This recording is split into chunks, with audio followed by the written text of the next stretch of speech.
evening. Welcome to QUT Web News. Brisbane Roar has become the first team in A-League history to win back-to-back premierships, rising from the dead for the second year running. But their win over Perth Glory was controversial. Referee Gillard awarded Basat Bashira a late penalty, and that proved the winning kick. Dubbed Orange Sunday 2, Grand Final Day once again provided drama and jubilation for Roar fans. A year on from their come-from-behind win over Central Coast, Brisbane once again celebrated late heroics, Berisha scoring twice to overturn an earlier own goal by Ivan Franich. The morning after, and Roar's win has begun sinking in for the players.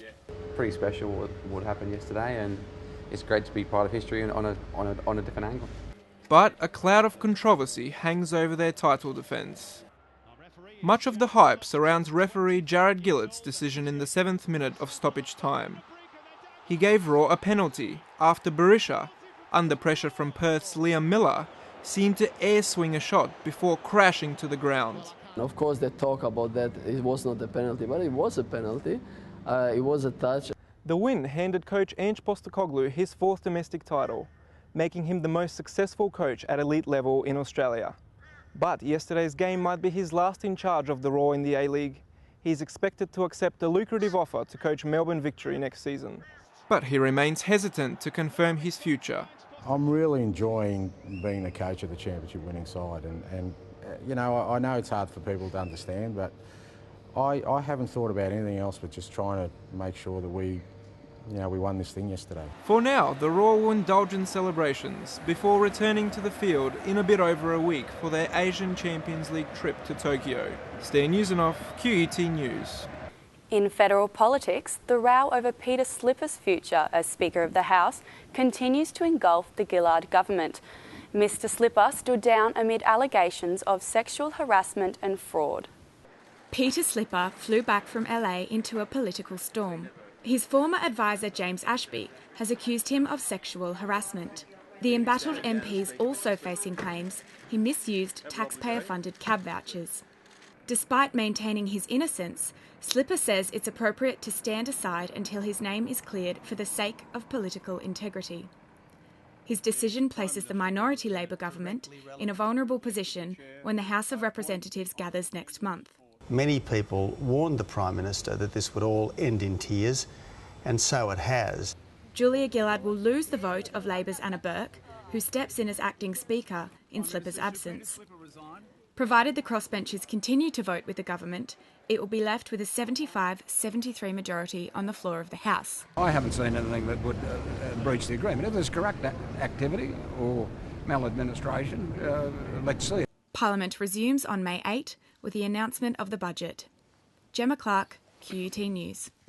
Lord Mayor Graham Quirk today announced he'll deliver hundreds of new buses to Brisbane if he's re-elected. But not everyone is convinced the public transport rollout will be effective.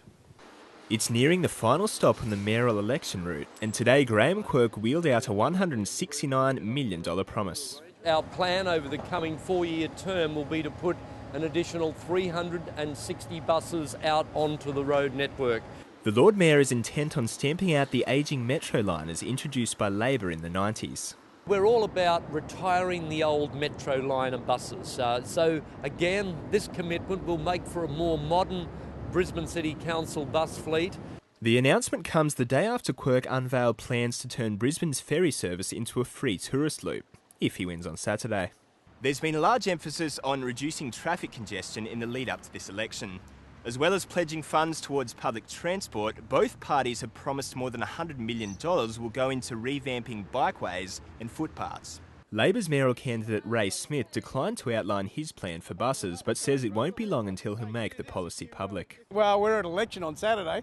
I better get it through before then, don't you think? Yes, probably tomorrow, mate. While more buses on the roads would be welcomed by some, others feel the issue of rising fares needs to be addressed. I suppose a lot of people are struggling with the bus system, the trains are always on time and the buses aren't on time because there's too many people on using the TransLink at the moment, so I think it's probably a good thing. Obviously it'd be good if people use them, and if the fares were half the price, more people would use them. Sam Kahneman, QUT News.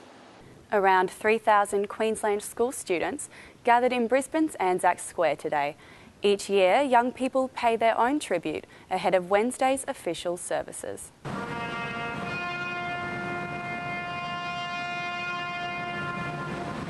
The last post echoed solemnly over the city as students and teachers paused to remember the sacrifices of Anzacs at war. Representatives from some 150 schools joined dignitaries and servicemen and women in laying wreaths at the Shrine of Remembrance.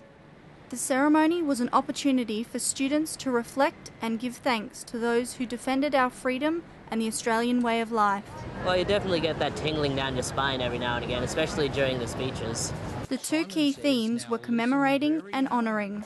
We must continue to honour those who served the nation, but we must never forget to commemorate those who have given their all. The importance of family connections were also emphasised, with younger and older generations uniting to share in the moment.